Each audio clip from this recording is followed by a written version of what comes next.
नमस्कार, स्वागत है आपका डीबी स्टडी पॉइंट जीके में। तो देखिए, अभी मार्केट में पूरी तरह से एक न्यूज़ फैल रहा है कि बिहार एसआई की जो नॉर्मल वैकेंसी आती थी उसका सिलेबस, एग्ज़ाम पैटर्न, सब कुछ, यहाँ तक कि फिजिकल वगैरह चेंज कर दिया गया।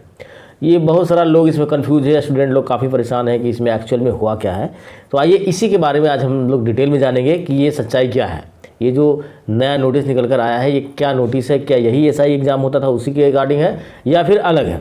तो देखिए, इसमें आया है, देखिए, बिहार सरकार गृह विभाग आरक्षी शाखा अधिसूचना संख्या 8/2/10/2022 गृह आ भारत संविधान के अनुच्छेद 309 के परंतु के साथ पठित बिहार पुलिस अधिनियम 2007 की धारा 55 एवं 94 में प्रदत्त शक्तियों का प्रयोग करते हुए बिहार के राज्यपाल बिहार पुलिस विशेष शाखा बंद संवर्ग के लिए निम्नलिखित नियमावली बनाते हैं। ये जो है ना, ये विशेष शाखा के लिए है, नॉर्मल शाखा के जो नॉर्मल होती थी उसके लिए नहीं है।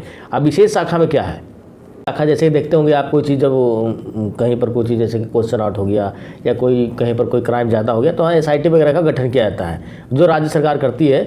तो उसमें वो विशेष तरह का जो है वो वहाँ पर ये मतलब विशेष एसआई वहाँ पर बहाल होंगे, उसके रिगार्डिंग ये सूचना है। और इसमें जो सिलेबस वगैरह है ना, तो इसमें क्या है कि इंग्लिश वगैरह डाला गया है। ये इसलिए है कि जो वो सब क्राइम ब्रांच टाइप का हो गया कि उसको एक दूसरे राज्य से भी कम्युनिकेट करना पड़ता है, वैसे पुलिस ऑफिसर को दूसरे राज्य से भी कम्युनिकेट करना पड़ता है, तो वहाँ पर आपको इंग्लिश ज़रूरी हो जाता है। इसलिए इसमें जो है इंग्लिश, हाँ ये कहिए कि इसमें आपको एक नई भर्ती देखने को मिलेगी। तो इसमें क्या क्या है ये पूरी तरह से हम लोग जानेंगे। देखिए, यहाँ पर संक्षिप्त नाम में प्रारंभ दिया गया है कि यह नियमावली बिहार पुलिस विशेष शाखा अवर निरीक्षक जो समान बंद संवर्ग में आते हैं नियमावली 2024 कही जाएगी। यह संपूर्ण बिहार राज्य में लागू होगी, यह तत्काल प्रभाव से प्रभावित होगी। तो आइए नीचे हम लोग चलते हैं, इसमें जो आएगी देखिए, ये जो पोस्ट होगी वो क्या चीज़ की होगी। तो ये पोस्ट होगी देखिए पुलिस अवर निरीक्षक, जो कि एक अराजपत्रित होंगे। मूल कोटि के यहाँ पर पुलिस निरीक्षक, दूसरा में अराजपत्रित जो कि प्रथम स्तर के होंगे। फिर देखिए तीसरा में पुलिस उपाधीक्षक, वरीय पुलिस अधीक्षक, मतलब इसका एक अलग लेवल से ही सारा चीज़ की बहाली होगी, ठीक है। और इसमें देखिए कि क्या क्या यहाँ पर वैकेंसी, मतलब यहाँ पर क्या रहेगी, फिजिकल क्या रहेगी, यहाँ पर एग्जाम पैटर्न, तो ये सब हम लोग देख लेते हैं, ठीक है। इसमें जो होगी ना, ये जो इस विभाग में जो पोस्ट रखा जाएगा उसमें 90% सीधे आपको सीधी वैकेंसी से भरा जाएगा। 10% जो है प्रोन्नति से होगा, उसका भी प्रोन्नति का भी इसमें अलग सा प्रावधान है, ठीक है। तो आइए हम लोग देखते हैं नियुक्ति का जो है शैक्षणिक योग्यता इसमें क्या चाहिए। तो शैक्षणिक योग्यता के लिए आपको न्यूनतम शैक्षणिक योग्यता स्नातक या उसके समकक्ष होगा। उम्र क्या होगा, तो उम्र का मापदंड वही होगा जो बिहार पुलिस में और पुलिस अवर निरीक्षक पद जो सामान्य वाला होता था वही रहेगा, ठीक है। यहाँ पर साफ साफ लिखा हुआ है। फिर आप देखिए आगे कि यहाँ पर जो एग्ज़ाम का पैटर्न होगा वो क्या होगा। तो यहाँ पर लिखित परीक्षा 2 चरणों में होगी। पहला प्रारंभिक परीक्षा होगा, जिसमें ध्यान दीजिएगा कि प्रारंभिक परीक्षा जो होगी 200 अंकों की एक ही प्रश्न पत्र होगा। कुल प्रश्नों की संख्या 100 होगी। परीक्षा की अवधि 2 घंटे की होगी। प्रत्येक सही उत्तर के लिए 2 अंक दिए जाएंगे। उक्त प्रश्न पत्र में क्या क्या सिलेबस होगा ये भी देख लीजिए।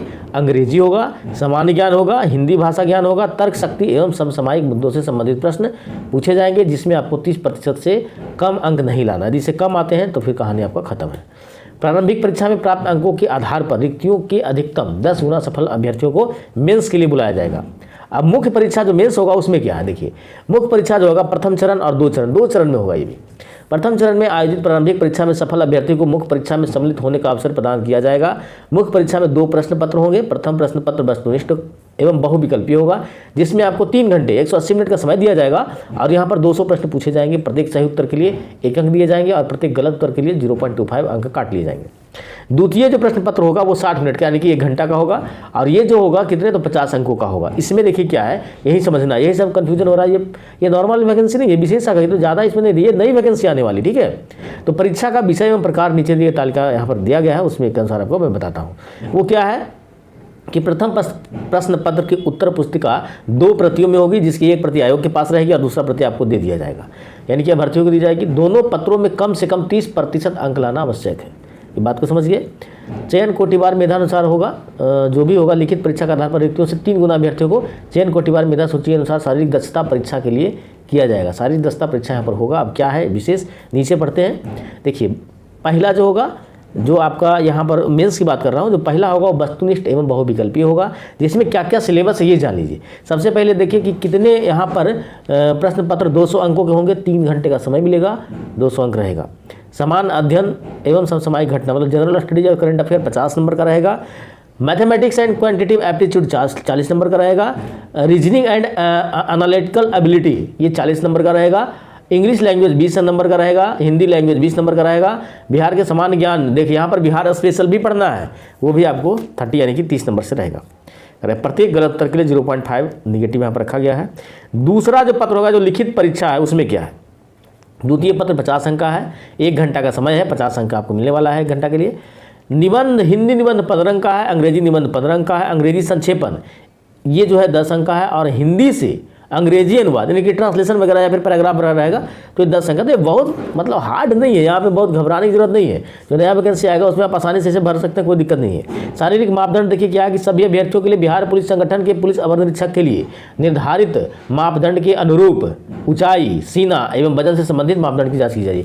जो आपको बिहार एसआई की फॉर्म निकलती थी, जो वहाँ पर मापदंड रखा गया है वही मापदंड रखा गया है। यहाँ पर दौड़ की कोई चर्चा नहीं की गई। जो अभ्यर्थी निर्धारित मापदंड के अनुरूप योग्य नहीं पाए जाएंगे उन्हें असफल माना जाएगा। शारीरिक मापदंड के लिए कोई अंक निर्धारित नहीं है। समझ में आ गया बात को। अब देखिए अर्हता क्या है कि मुख्य परीक्षा के आधार पर तैयार की जाने वाली अंतिम मेधा सूची हेतु आरक्षण कोटिवार न्यूनतम अर्हता वही होगा जैसा सामान्य प्रशासन विभाग द्वारा समय समय निर्धारित किया। देखिए एक ये जो होता है ना, जो नॉर्मल वैकेंसी वो सामान्य प्रशासन विभाग से होता है। ये जो है विशेष से ध्यान दीजिएगा। मेधा सूची का निर्माण वगैरह इसमें डिटेल दिया गया नीचे, दौड़ का कहीं चर्चा नहीं किया है। बाकी जो नोटिफिकेशन आएगा तो उसमें सब कुछ आएगा, बाकी मेडिकल वगैरह होगा, सब कुछ यहाँ पर डिटेल में दी गई है। आप चाहे तो नोटिफिकेशन इसका पढ़ सकते हैं, ठीक है। तो यही था मेन रूप से अपडेट। तो यहाँ पर आपको घबराने की जरूरत नहीं है। पहले वो जो वैकेंसी आती है वो नॉर्मल ही है, ये विशेष शाखा के लिए, विशेष ब्रांच के लिए है। इसमें इसीलिए इसमें विशेष आपको सिलेबस भी रखा गया है, तो इसमें आपको कोई घबराने की जरूरत नहीं है। यही था इंपॉर्टेंट अपडेट। यदि आपको वीडियो अच्छा लगा, वीडियो को लाइक कीजिए, चैनल को सब्सक्राइब करके बेल आइकन दबाना भूलें, तो इस तरह का अपडेट आपको मिलता रहता है। तो थैंक यू, जय हिंद। मिलेंगे नेक्स्ट वीडियो में।